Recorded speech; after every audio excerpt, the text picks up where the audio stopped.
और यहां आप देखें उद्धव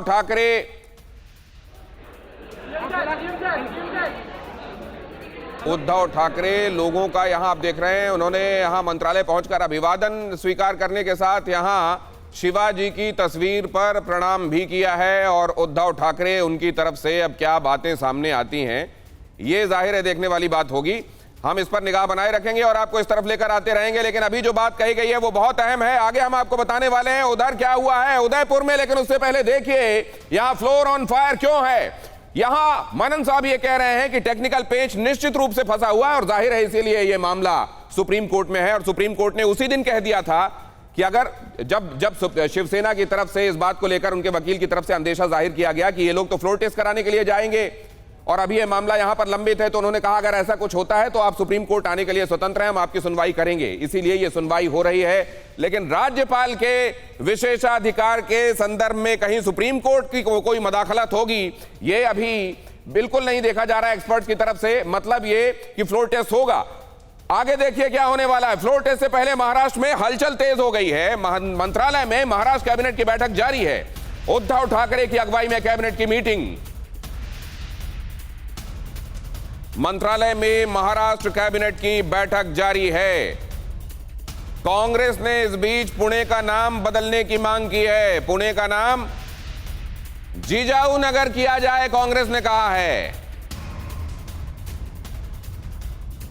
लेकिन अब जाहिर है ये तमाम चीजें अभी कहीं पेरीफेरी में लग रही हैं। जो सेंटर ऑफ अट्रैक्शन है लोगों के लिए, जो दिलचस्पी का सबसे बड़ा सबब है, वो ये जानना है कि उद्धव का रुख क्या होता है। शिवसेना का रुख जाहिर है सुप्रीम कोर्ट में रखा जा रहा है, वो उनका ही रुख है।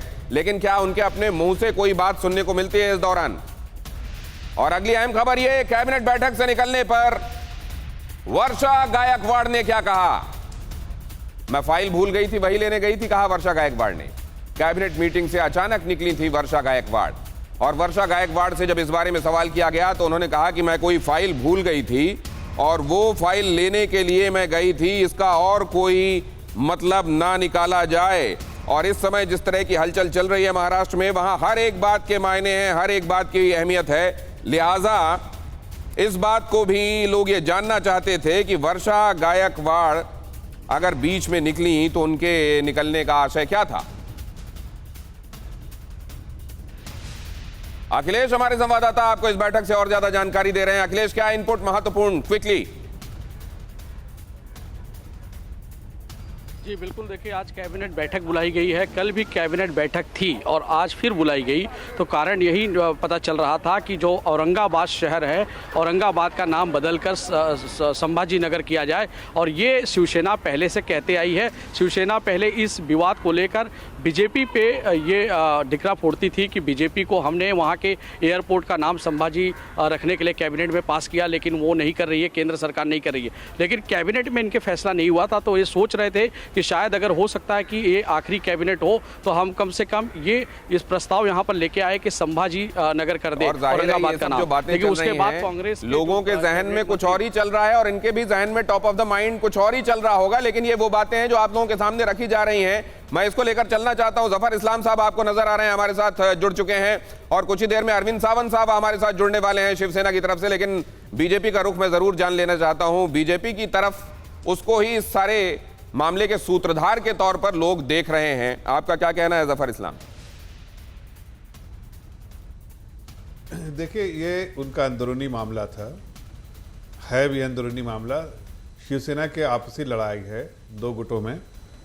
जाहिर है इस पूरे प्रक्रिया में शिवसेना की जो सरकार, जो एमवीए की सरकार थी, उसने अपना जो बहुमत है खो दिया है। अब अल्पमत की सरकार है, ऐसा सारे लोगों को पता लग रहा है। आपको भी जानकारी, आप भी जानकारी दे रहे, पूरी दुनिया को है। तो ये हमारी responsibility as a opposition leader, हमारी रिस्पॉन्सिबिलिटी है ये कम से कम राज्यपाल से इसकी गुहार करे कि भाई फ्लोर टेस्ट हो जाए तो पता चल जाए, दूध का दूध पानी का पानी हो जाए। सरकार आई है जफर इस्लाम, ये कहा जा रहा है कि वो सूरत रहा हो जहां पर एयरपोर्ट पर कौन से नेता देखे गए, वो लोग जो वहां होटल स्टे जिन्होंने करवाया वो कौन से नेता थे, गुवाहाटी में कौन रिसीव कर रहा था, कौन उनको रखने का पूरा इंतजाम कर रहा था, ये सब किसी से छिपा हुआ नहीं है। इसलिए आप बेशक सामने नहीं आ रहे थे, लेकिन किया धारा सब भारतीय जनता पार्टी का है, लोग ये कह रहे हैं। देखिए, पहली बात कि इस तरह की अटकलें तो लगाई जाती हैं, इसका कोई बेस नहीं होता है। इस तरह की अटकलें लगाई जाती है। हकीकत यह है कि आज के हालात में देखिए, हम पॉलिटिकल पार्टी हैं। पॉलिटिकल पार्टी का काम है राजनीति में रहते हुए राजनीति करना, लोगों की सेवा करना। अगर आज अल्पमत की सरकार होती है तो हम जाहिर है, ये तो हम तो वही मैंडेट लेके जनता से आए थे। ये तो मैंडेट के साथ जो है कहीं ना कहीं बेइंसाफी और बेईमानी हुई थी। कह घर दिया में तो आपने, इसमें मैंडेट सब कुछ कह दिया कि हम जनता पॉलिटिकल ने दिया पार्टी था कि हम वहां, और पॉलिटिक्स में जो जहां गुंजाइश है, और हम- जाहिर है पॉलिटिकल पार्टी उसको तो टैप करेगी। ये आपने बड़ी बात कही है, मैं आपके पास लौटूंगा।